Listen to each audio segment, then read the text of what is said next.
Hello and welcome back to the KCC channel. I'm Rob and I hope you're having a wonderful day today. We're gonna jump into some malicious compliance. Our first story today comes to us from Hannah. Sweep the side alley until it's spotless? You got it, boss. Let's jump right in.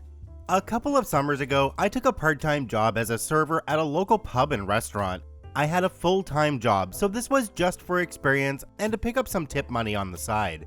The pub had been closed for a few years after the old owner couldn't afford it anymore, so when the new owners picked it up and got it ready for opening again, the town was pretty excited.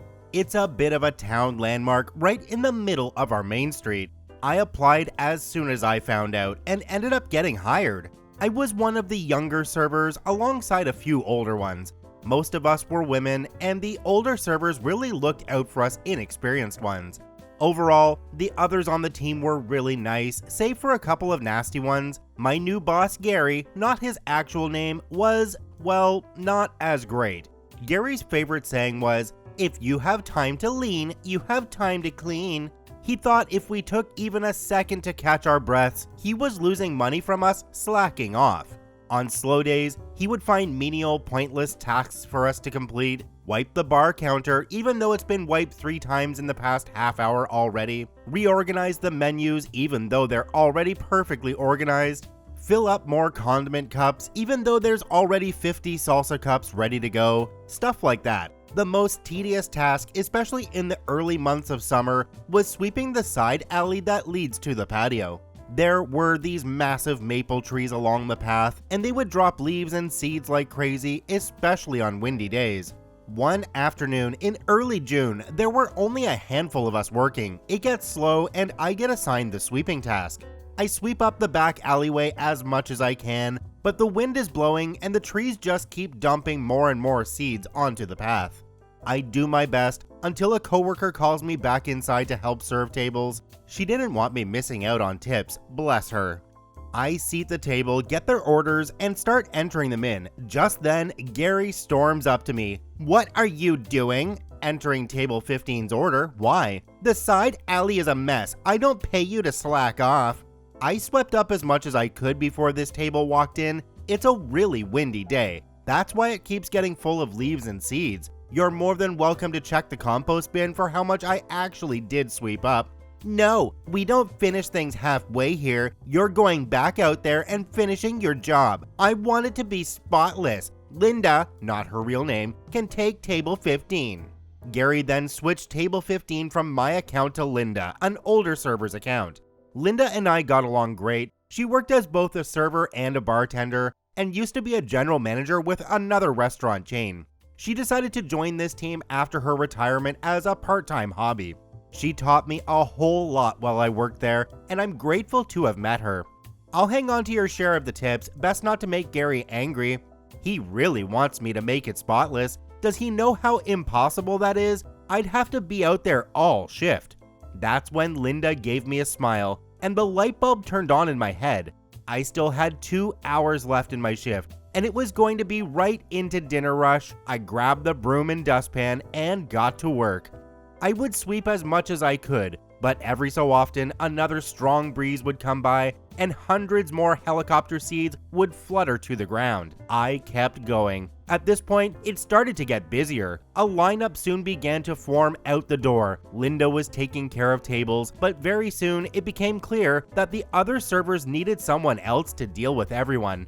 Linda let them know what was up, and most of them, who tolerated Gary at best and hated him at worst, understood.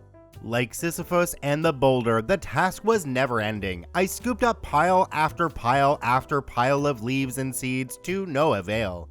After 45 minutes or so, the side door opened suddenly to reveal a red-faced Gary. "Why aren't you in there serving customers?"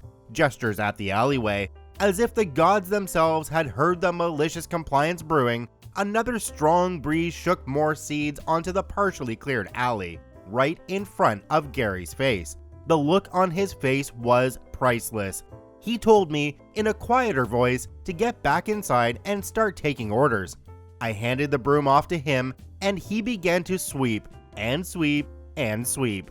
The other servers and I had a good laugh about it inside, and I managed to make decent tips that night. Gary realized he couldn't exactly fire me for following his orders perfectly, and ended up being more relaxed about the side alley.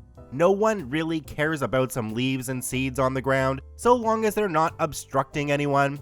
I ended up working there for the rest of the summer before quitting. I hear the pub had to be passed on to the new owners after Gary's disorganization got the better of him. My next shift, I found a broken broom in the garbage. I'd like to think it was the work of Gary, red in the face and exhausted from battling against Mother Nature. So the manager doesn't listen to the staff. The manager ends up having to do the job themselves. I'm willing to bet it was only a couple of minutes and a couple of really big wind gusts before that broom got snapped in two. Do me a quick favor, have a look down below the video. If that subscribe button's still red, it means you're not actually subscribed to the KCC channel. Please hit that subscribe button for more daily Reddit stories. Our second story today comes to us from James Frog, My Last Adventure with Dick. Let's jump right in. So this is kind of a continuation from a post a year ago. For my and your entertainment, I decided to share some more experiences of the manager's sidekick named Dick. To clarify what this is about, y'all need to know a few things. I used to work in a franchised hardware and furniture store. My focus used to be helping customers and stocking. We had two supervisors, Jim and Dick. Jim is the MVP of the store, wants it to succeed, and has a vision for his employees. One of those people that actually inspires you to do your best.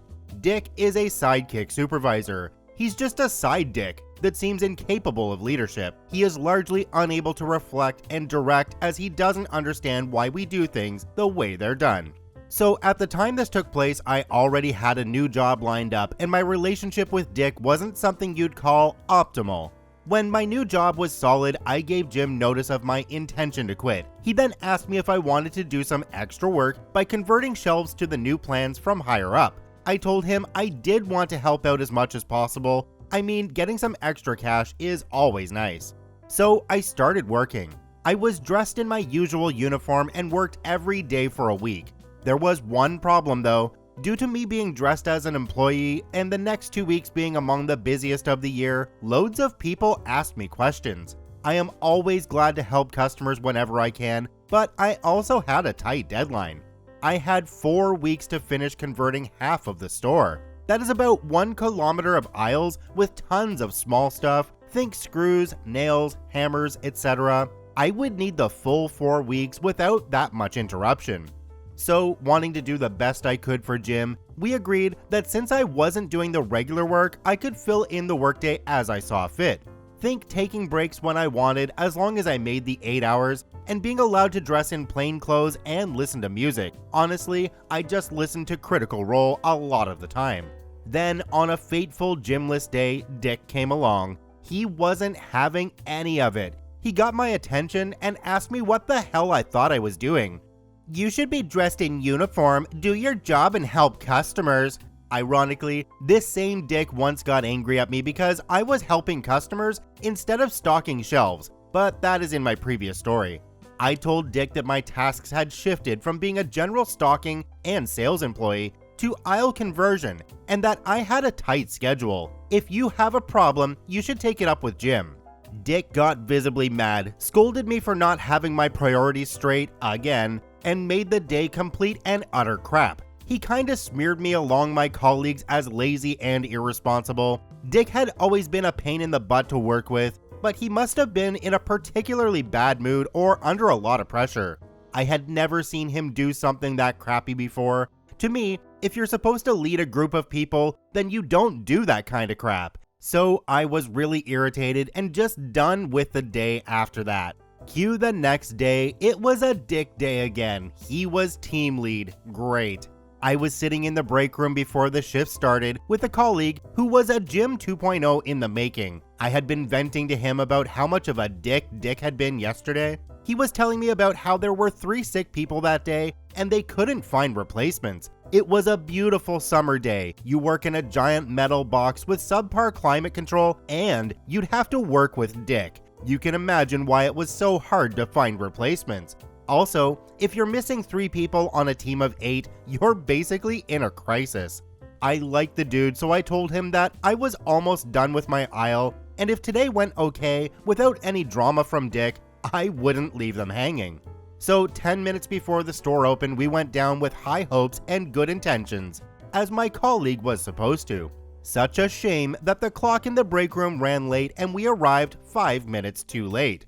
Imagine sympathizing with your colleagues, telling them you'll help if the day is without drama, and then coming down to the store to immediately get scolded. Well, that's what effing happened. I got blamed for being too late, being unproductive, and he said that I was supposedly dragging my colleagues down with me, as if they don't have any agency.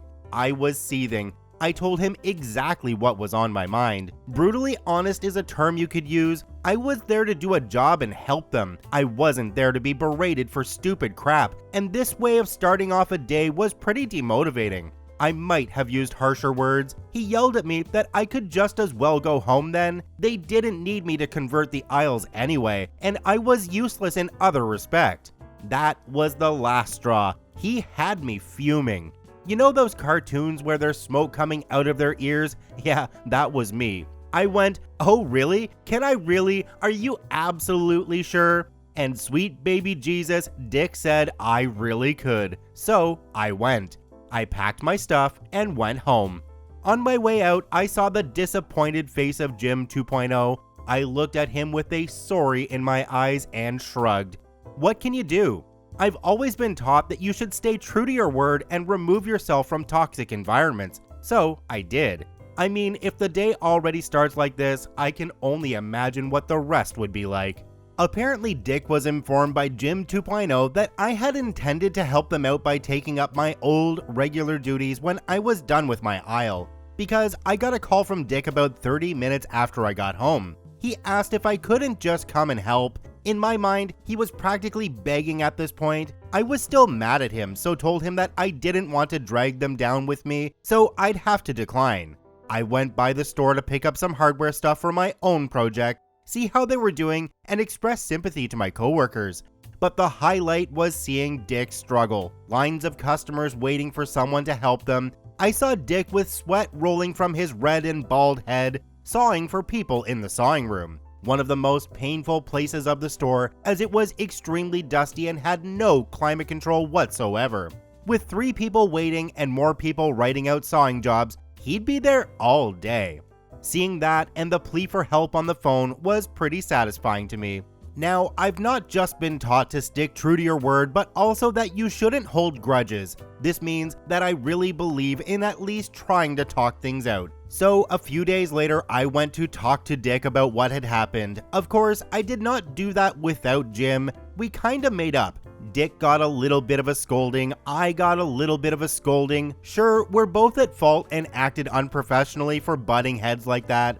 I'm glad it happened though. Jim pulled me off the aisle conversion therapy, and it was the last week, so he told me to just use my last paid sick days to cover the week. That was my last adventure with Dick, at least with this one. This story just holds true to something I've said in a bunch of other videos. People don't generally quit a job, they usually quit a manager. Jim seems like he's pretty good and worth sticking around for, but having the side Dick just wouldn't make it worthwhile. Our last story today comes to us from Revilo636. Yes, I want a coffee without any coffee. Let's jump right in.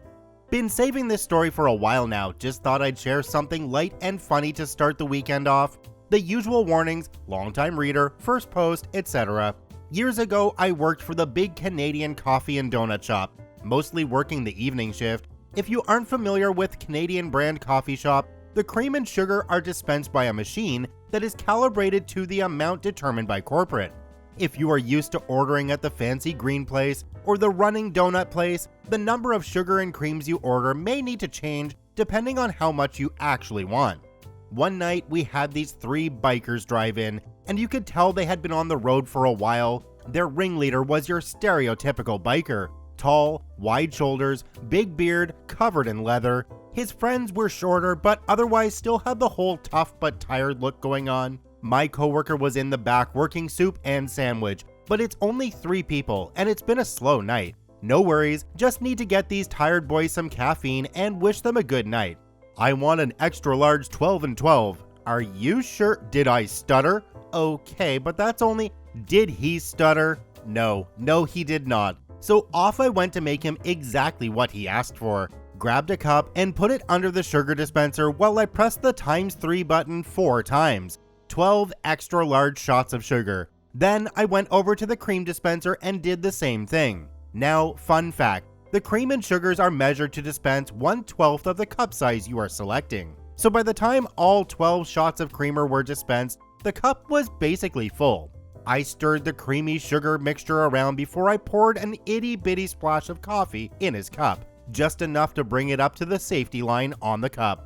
I tried asking him if he wanted me to heat it up or anything, but I basically got the same exact runaround from him and his friend. Obviously, the guy knew what he wanted, and he didn't need me to tell him what he was ordering. They grabbed the rest of their order and drove out into the night. Now, you would think that was the end of the story. The big angry biker man got his nasty sugar cream drink and left me sitting there wondering if the rest of the world had been drinking their coffee wrong this entire time. But no, I was lucky to be working the next afternoon when he came back in. Mr. Ringleader came back in all by himself the next day and shuffled up to the counter. I could tell he must have been embarrassed because his voice was a lot softer this time. He knew he effed up. The glorious aftermath is that he apologized and confirmed that the drink had been utterly disgusting. Turns out he was used to ordering from the fancy green coffee place, and they use way smaller measurements for their cream and sugar. Once I knew where he was used to ordering from, I made him the approximately same drink using our measurements, roughly a triple, and sent him on his way. I only wish I could have seen his face when he took that first sip. So you can tell that this story's from Canada, eh? Because the big burly biker guy comes back and apologizes, right? Typical Canadian stereotype story, right? You don't see that happening down at Duncan. Thank you to all 3 OPs for posting their stories in the Malicious Compliance subreddit. They are linked in the description down below. Please go check them out. Check out one of these other videos, and if you haven't yet, please hit that subscribe button for more daily Reddit stories.